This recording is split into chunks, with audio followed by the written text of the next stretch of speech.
Assalamualaikum warahmatullahi wabarakatuh. Halo semuanya, perkenalkan nama aku Humaira Kayasim. Di sini aku berperan sebagai mulut dan kerongkongan.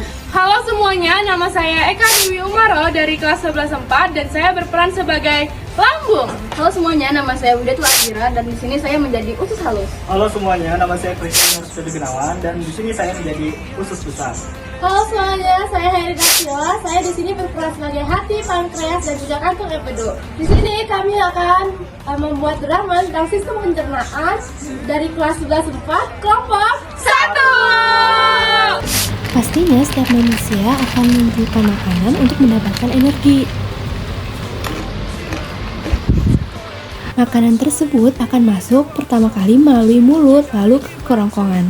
Pertama-tama makanan masuk melalui mulut, yaitu tempat masuknya makanan, menghancurkan makanan secara mekanis atau dikunyah, dan kimiawi enzim amilase pada air liur.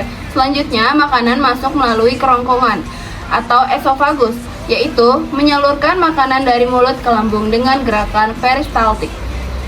Selanjutnya makanan akan disalurkan ke lambung. Lambung berfungsi untuk menyimpan makanan sementara sebelum masuk ke usus halus dan juga menghancurkan makanan menjadi bubur halus yang disebut kimus, dan juga mengeluarkan enzim dan asam untuk mencerna protein.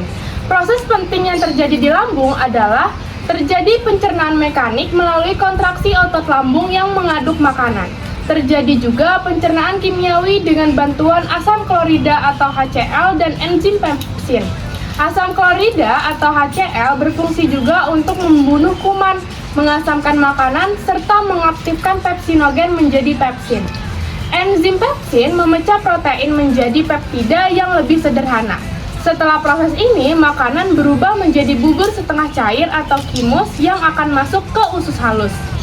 Setelah melalui proses di lambung, makanan akan menuju ke usus halus. Usus halus berfungsi untuk memecah makanan, menyerap nutrisi seperti karbohidrat, protein, lemak, vitamin, mineral, dan air ke dalam aliran darah dan memindahkan sisa pencernaan ke usus besar untuk dikeluarkan dari tubuh. Pencernaan kimiawi untuk memecah makanan menjadi molekul yang lebih kecil seperti asam amino, glukosa, dan asam lemak menggunakan enzim serta penyerapan nutrisi yang kemudian masuk ke aliran darah dan sistem limfatik untuk digunakan tubuh, dan terakhir memindahkan sisa makanan ke usus besar. Setelah melalui proses dan penyerapan dalam usus halus, makanan akan menuju ke usus besar. Fungsi utama usus besar adalah untuk menyerap air dan elektrolit dari sisa makanan yang tidak dapat dicerna, membentuk dan mengolah limbah menjadi feses, serta memproduksi dan menyerap vitamin melalui bantuan bakteri baik. Untuk proses penting yang terjadi di usus besar adalah penyerapan air dan garam mineral, pembusukan sisa makanan oleh bakteri, dan pembentukan fase sebelum dikeluarkan lewat anus. Selanjutnya, dalam sistem pencernaan ada 3 pelengkap organ yang ada dalam tubuh manusia, seperti hati, kantong empedu, dan juga pankreas. Fungsi hati dalam sistem pencernaan adalah menghasilkan empedu yang akan disimpan dalam kantung empedu dan juga menyimpan glukosa dalam bentuk glikogen yang menjadi cadangan energi. Selanjutnya, sistem pankreas dalam sistem pencernaan.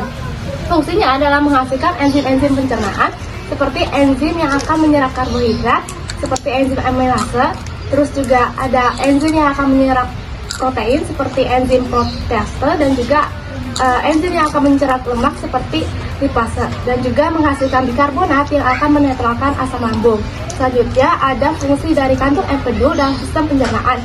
Fungsinya adalah memecah lemak-lemak dalam kondisi yang besar menjadi lemak-lemak yang kecil agar bisa diserap, dan juga menyerap vitamin yang ada dalam lemak seperti vitamin A, B, E, dan juga K. Sekian dari kami, kurang lebihnya mohon maaf. Wassalam.